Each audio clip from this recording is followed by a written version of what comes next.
Olá, querido ouvinte. Seja muito bem-vindo ao nosso Evangelho no Lar. Que a paz e a luz do Cristo preencham nossos corações, trazendo serenidade e compreensão. Este é um momento especial de reflexão, aprendizado e prece, no qual nos conectamos com Deus e com a espiritualidade superior, para fortalecer nossa caminhada na Terra. Se ainda não é inscrito no canal, aproveite para se inscrever e ativar o sininho. Assim você recebe notificações sempre que um novo vídeo for publicado. Antes de iniciarmos, sugiro que você coloque um copo de água ao seu lado. Ao final do nosso encontro, essa água estará fluidificada com energias elevadas, tornando-se um bálsamo para o corpo e a alma. Senhor Deus, Pai de amor e misericórdia, elevamos nossos pensamentos a Ti neste instante de recolhimento e oração. Pedimos que Sua luz envolva todos aqueles que enfrentam enfermidades, que estão internados, buscando a recuperação do corpo e do espírito. Intercedemos também, Senhor, por aqueles que se encontram privados de liberdade, para que possam encontrar arrependimento sincero e esperança na reabilitação através do amor de Cristo.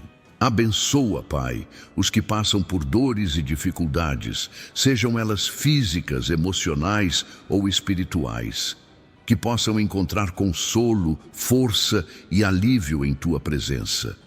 Rogamos igualmente pelos irmãos que desencarnaram e ainda não compreenderam sua nova realidade no plano espiritual, que sejam amparados pelos mensageiros de luz e guiados com amor ao entendimento e à paz. Senhor, pedimos também por nossos familiares, os que estão ao nosso lado e os que já partiram, que Tua luz nos envolva e nos fortaleça sempre.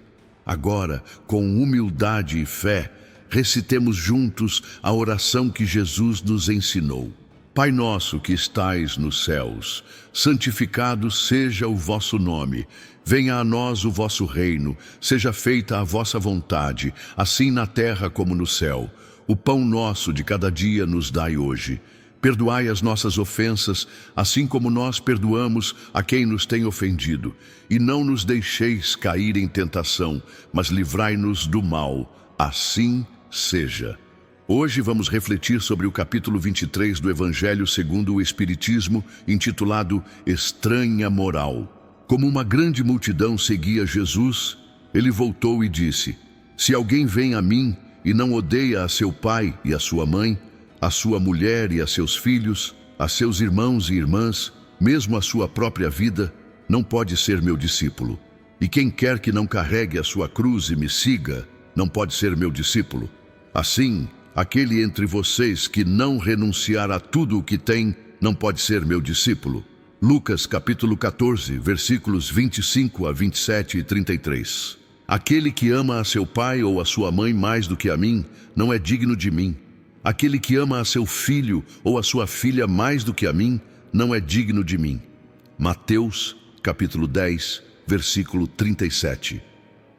Certas palavras, muito raras, aliás, atribuídas ao Cristo, fazem contraste tão estranho com o seu modo habitual de falar, que instintivamente o seu sentido literal é de rejeitável, sem que a sublimidade da sua doutrina sofra qualquer dano.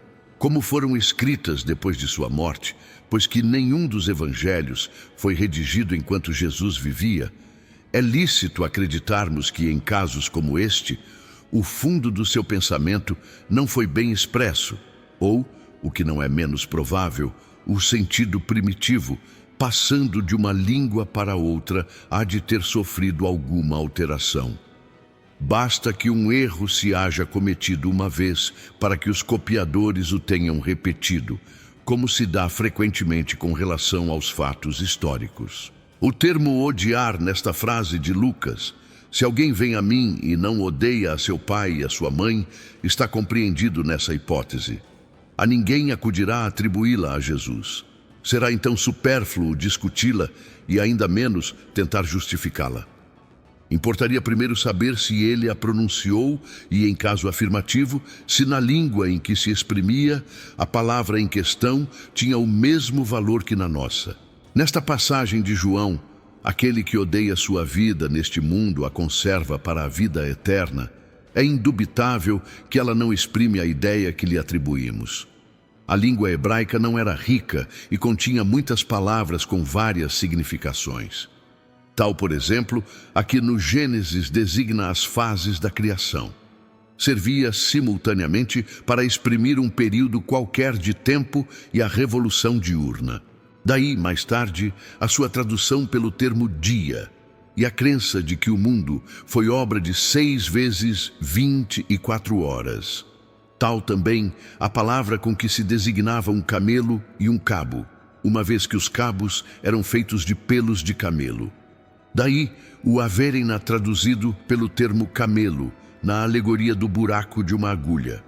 Ao demais, é necessário que prestemos atenção aos costumes e ao caráter dos povos, pelo muito que influem sobre o gênio particular de seus idiomas. Sem esse conhecimento, tantas vezes, o sentido verdadeiro de certas palavras escapa.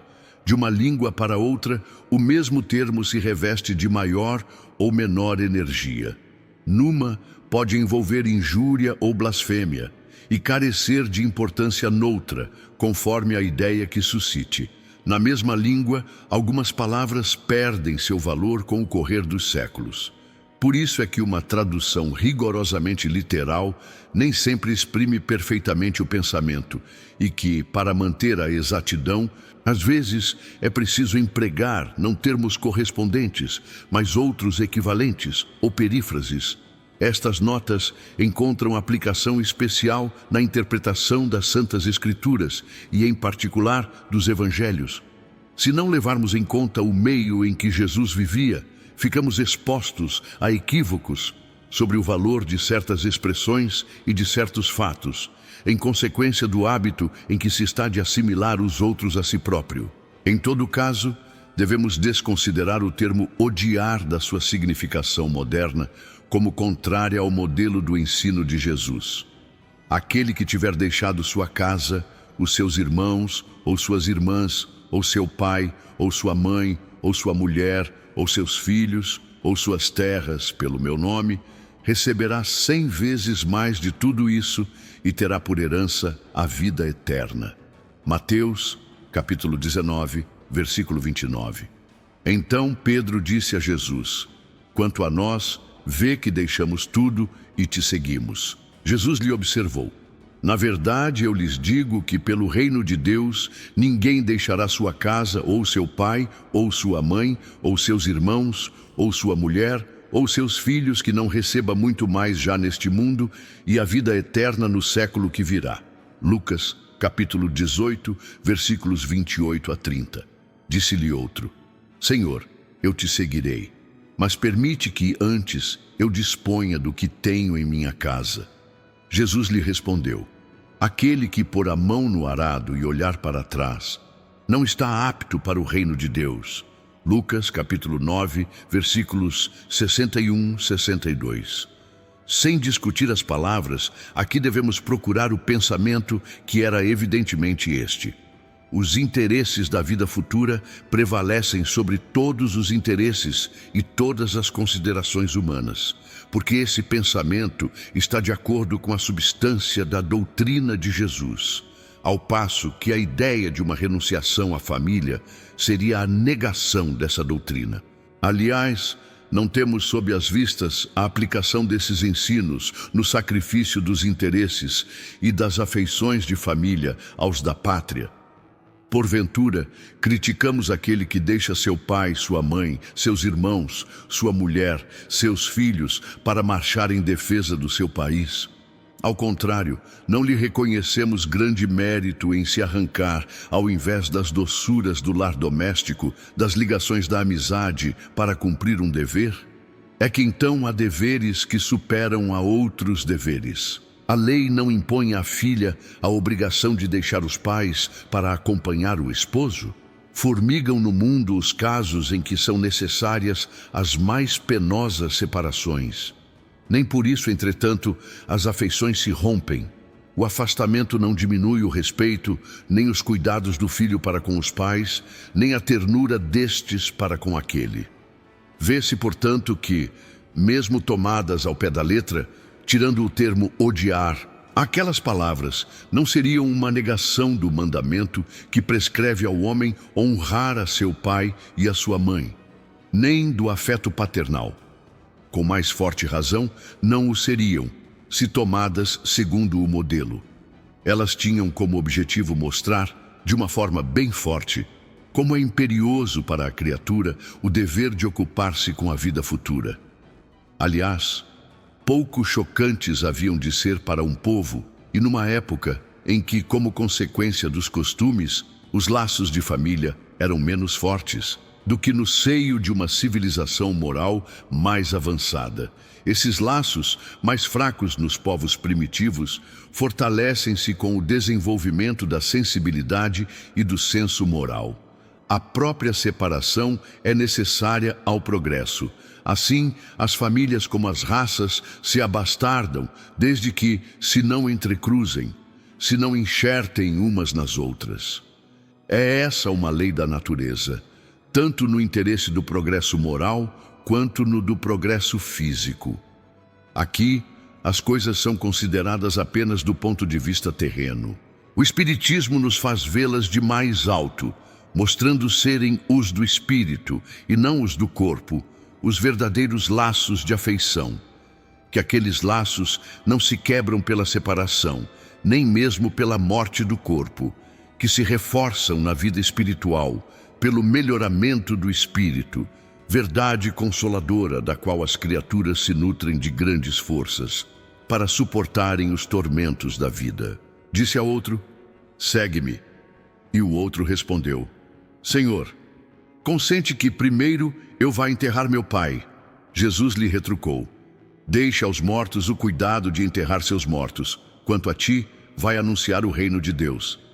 Lucas, capítulo 9, versículos 59 e 60. O que podem significar estas palavras? Deixa aos mortos o cuidado de enterrar seus mortos.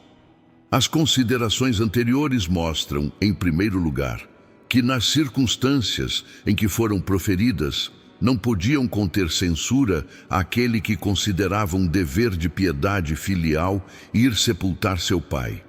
No entanto, tem um sentido profundo que só o conhecimento mais completo da vida espiritual podia tornar perceptível.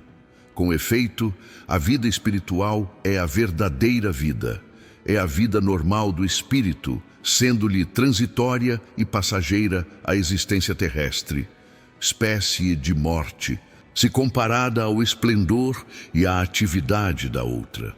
O corpo não passa de simples vestimenta grosseira que temporariamente cobre o espírito, verdadeiro cárcere que o prende à gleba terrena, do qual ele se sente feliz em se libertar.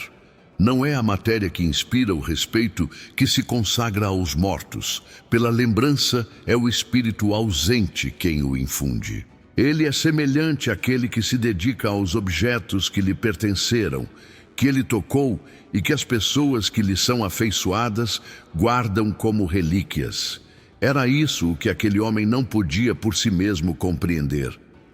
Jesus lhe ensina dizendo: não te preocupes com o corpo, pensa antes no espírito, vai ensinar o reino de Deus, vai dizer aos homens que a pátria deles não é a terra, mas o céu, pois somente lá transcorre a verdadeira vida. Não pensem que eu vim trazer paz à terra. Não vim trazer a paz, mas a espada, pois vim separar o filho de seu pai, a filha de sua mãe, a nora de sua sogra. E o homem terá por inimigos os de sua própria casa. Mateus capítulo 10, versículos 34 a 36.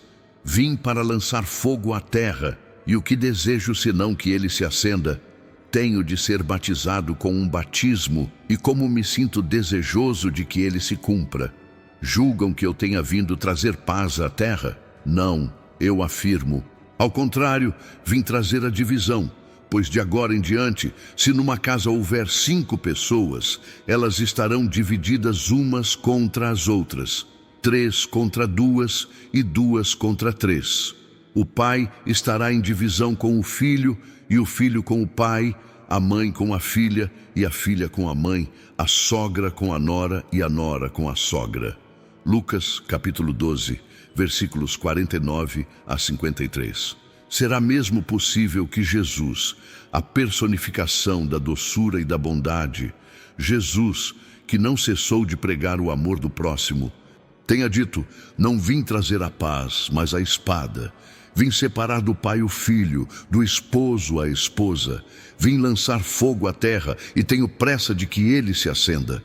Não estarão essas palavras em contradição flagrante com os seus ensinos? Não haverá blasfêmia em lhe atribuírem a linguagem de um conquistador sanguinário e devastador?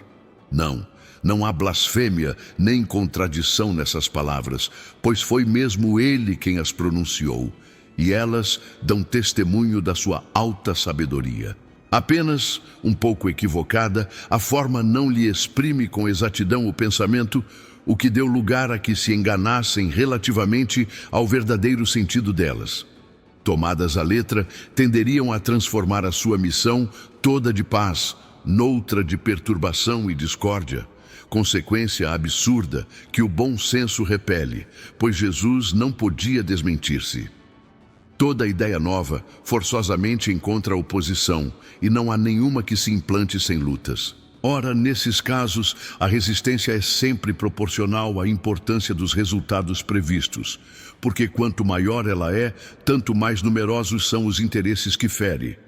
Se for notoriamente falsa, se a julgam isenta de consequências, ninguém se alarma. Deixam-na todos passar, certos de que lhe falta vitalidade. Porém, se é verdadeira, se assenta em sólida base, se lhe prevê em futuro, um secreto pressentimento adverte os seus adversários de que constitui um perigo para eles e para a ordem de coisas em cuja manutenção se empenham. Atiram-se então contra ela e contra os seus adeptos. Assim, à medida da importância e dos resultados de uma ideia nova, se encontra na emoção que o seu aparecimento causa, na violência da oposição que provoca, bem como no grau e na persistência da ira de seus adversários. Jesus vinha proclamar uma doutrina que prejudicaria pela base os abusos de que viviam os fariseus, os escribas e os sacerdotes do seu tempo. Portanto, condenaram Jesus, certos de que, matando o homem, matariam a ideia. Mas esta sobreviveu, porque era verdadeira. Engrandeceu-se, porque correspondia aos desígnios de Deus, e nascida num pequeno e obscuro arraial da Judéia, foi plantar o seu estandarte na capital mesma do mundo pagão, à face dos seus mais encarniçados inimigos, daqueles que mais tramavam em combatê-la, porque subvertia crenças antigas a que eles se apegavam muito mais por interesse do que por convicção. Lutas das mais terríveis esperavam aí pelos seus apóstolos. Foram inumeráveis as vítimas.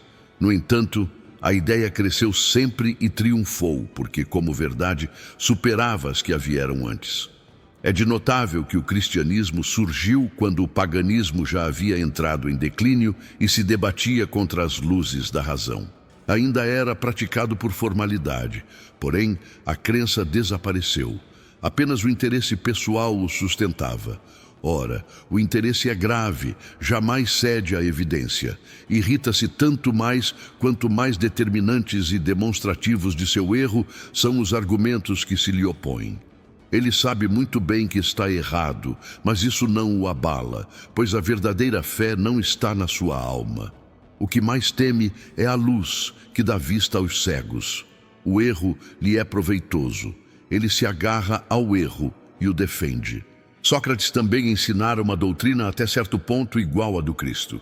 Porque a sua doutrina não prevaleceu naquela época no seio de um dos povos mais inteligentes da terra. É que ainda não havia chegado o tempo. Ele semeou numa terra não lavrada. O paganismo ainda se não achava gasto. O Cristo recebeu a sua missão em tempo propício. É certo que muito faltava para que todos os homens da sua época estivessem à altura das ideias cristãs, mas havia entre eles uma aptidão mais geral para assimilá-las, pois que já se começava a sentir o vazio que as crenças vulgares deixavam na alma. Sócrates e Platão haviam aberto o caminho e predisposto os espíritos. Infelizmente, os adeptos da nova doutrina não se entenderam quanto à interpretação das palavras do mestre, as mais das vezes veladas pela alegoria e pelas figuras da linguagem. Daí porque sem demora nasceram numerosas seitas, todas pretendendo possuir a verdade exclusivamente e não bastarem 18 séculos para pô-las de acordo. Esquecendo o mais importante dos preceitos divinos, o que Jesus colocou por pedra angular do seu edifício e como condição expressa da salvação, a caridade, a fraternidade e o amor do próximo. Aquelas seitas lançaram maldição umas sobre as outras, e umas contra as outras se atiraram, as mais fortes esmagando as mais fracas, afogando-as em sangue, aniquilando-as nas torturas e nas chamas das fogueiras. Vencedores do paganismo, os cristãos, de perseguidos que eram, fizeram-se perseguidores. A ferro e fogo foi que se puseram a plantar a cruz do Cordeiro sem mácula nos dois mundos. É fato constante que as guerras de religião foram as mais cruéis, mais vítimas causaram do que as guerras políticas. Em nenhumas outras se praticaram tantos atos de atrocidade e de barbárie. A culpa é da doutrina do Cristo? Não. De certo que ela formalmente condena toda a violência. Alguma vez ele disse a seus discípulos: vão, matem, massacrem, queimem os que não crerem como vocês? Não, ao contrário, disse: todos os homens são irmãos, e Deus é soberanamente misericordioso. Amem o próximo, amem os inimigos, façam o bem aos que os persigam. Disse-lhes igualmente: quem matar com a espada pela espada, perecerá. A responsabilidade, portanto, não pertence à doutrina de Jesus, mas aos que a interpretaram falsamente e a transformaram em instrumento próprio a lhes satisfazer as paixões. Pertence aos que desprezaram estas palavras: meu reino não é deste mundo. Em sua profunda sabedoria, ele tinha a previdência do que aconteceria. Mas essas coisas eram inevitáveis, porque são próprios da inferioridade da natureza humana, que não podia transformar-se repentinamente. Cumpria que o cristianismo passasse por essa longa e cruel prova de 18 séculos, para mostrar toda a sua força, visto que, apesar de todo o mal cometido em seu nome, ele saiu dela puro. Jamais esteve em causa. As investidas sempre recaíram sobre os que abusaram dele. A cada ato de intolerância, sempre se disse: se o cristianismo fosse mais bem compreendido e mais bem praticado, isso não se daria. Quando Jesus declara: não creiam que eu tenha vindo trazer a paz, mas sim a divisão, seu pensamento era este: não creiam que a minha doutrina se estabeleça pacificamente. Ela trará lutas sangrentas, tendo por pretexto o meu nome, porque os homens não me terão compreendido, ou não me terão querido compreender. Os irmãos, separados pelas suas respectivas crenças, desembainharão a espada um contra o outro, e a divisão reinará no seio de uma mesma família, cujos membros não partilhem da mesma crença. Vim lançar fogo à terra para expungi-la dos erros e dos preconceitos, do mesmo modo que se põe fogo a um campo para destruir nele as ervas más. E tenho pressa de que o fogo se acenda para que a depuração seja mais rápida, visto que do conflito sairá triunfante a verdade. A guerra sucederá à paz, ao ódio dos partidos, à fraternidade universal, às trevas do fanatismo, à luz da fé esclarecida. Então, quando o campo estiver preparado, eu lhes enviarei o Consolador, o Espírito de verdade, que virá restabelecer todas as coisas, isto é, que dando a conhecer o sentido verdadeiro das minhas palavras, que os homens mais esclarecidos poderão enfim compreender, porá fim à luta cruel que desune os filhos do mesmo Deus. Afinal, cansados de um combate sem resultado, que consigo traz unicamente a desolação e a perturbação até ao seio das famílias, os homens reconhecerão onde estão seus verdadeiros interesses com relação a este mundo e ao outro. Verão de que lado estão os amigos e os inimigos da tranquilidade deles. Todos então se porão sob a mesma bandeira, a da caridade, e as coisas serão restabelecidas na terra, de acordo com a verdade e os princípios que lhes tenho ensinado. O Espiritismo vem na época prevista realizar as promessas do Cristo. Entretanto, não o pode fazer sem destruir os abusos. Como Jesus, ele se depara com o orgulho, o egoísmo, a ambição, o fanatismo cego, os quais, levados às suas últimas trincheiras, tentam barrar o seu caminho e lhe suscitam entraves e perseguições. Portanto, ele também tem de combater, mas o tempo das lutas e das perseguições sanguinolentas passou. As batalhas que terá de enfrentar são todas de ordem moral e o término está próximo. As primeiras duraram séculos, estas durarão apenas alguns anos, porque a luz, em vez de partir de um único foco, jorra de todos os pontos do globo e abrirá mais de pronto os olhos aos cegos. Então, essas palavras de Jesus devem ser entendidas com referência às iras que a sua doutrina provocaria, aos conflitos momentâneos a que ia dar causa, às lutas que teria de sustentar antes de se firmar, como aconteceu aos hebreus antes de entrarem na terra prometida, e não como decorrentes de um desígnio premeditado da parte de Jesus em semear a desordem e a confusão.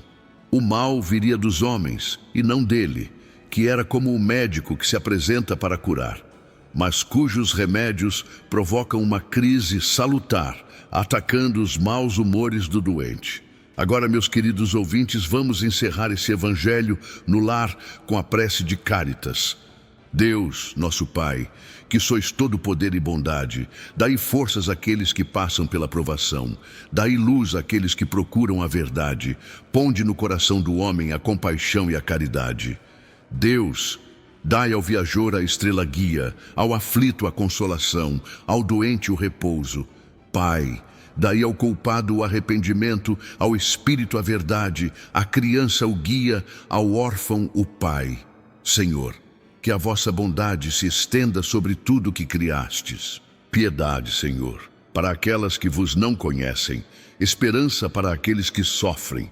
Que a vossa bondade permita aos espíritos consoladores derramarem por toda a parte a paz, a esperança e a fé. Deus, um raio, uma centelha do vosso amor pode iluminar a terra. Deixai-nos beber nas fontes dessa bondade fecunda e infinita, e todas as lágrimas secarão, todas as dores se acalmarão. Um só coração, um só pensamento subirá até vós, como um grito de reconhecimento e de amor. Como Moisés sobre a montanha, nós vos esperamos com os braços abertos. Ó bondade, ó beleza, ó perfeição, e queremos de alguma sorte merecer a vossa misericórdia. Deus, dai-nos força, ajudai o nosso progresso, a fim de subirmos até vós. Dai-nos a caridade pura, a humildade. Dai-nos a fé e a razão. Dai-nos a simplicidade, que fará de nossas almas o espelho onde se há de refletir a vossa divina imagem. Que assim seja.